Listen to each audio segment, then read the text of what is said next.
Nevieš ako partnerovi povedať bez výčitky, čo ti vadí? Bez toho, aby to znelo ako útok? Urob toto.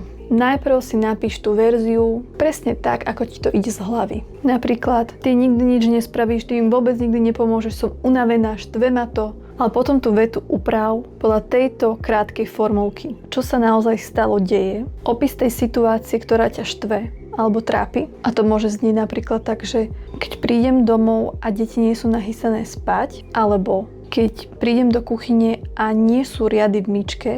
To je tá prvá časť, opis situácie.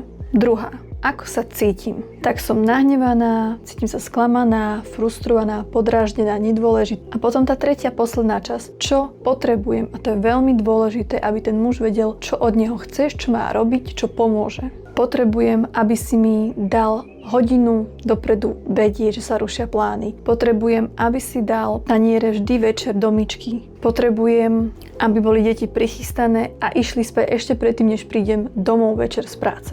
Opis situácie to dáva tomu druhému jasnosť. City, ako sa cítim, je dopad. Čo potrebujem, je, aby mu to dávalo zmysel a vedel, čo má urobiť. Krátka formulka, 2 vety. Tento komunikačný scenár funguje vždy tak, aby to bola ako pozvánka do rozhovoru a nie ako útok.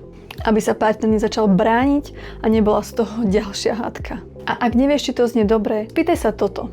Keby to mne povedal partner, cítila by som sa pozvaná do rozhovoru, alebo by som počula kritiku. A tento komunikačný scenár môžeš uplatniť vždy, keď ťa bola čo bude trápiť. A ak chceš lepšie rozumieť vzťahom alebo zlepšiť ten svoj, sleduj môj profil.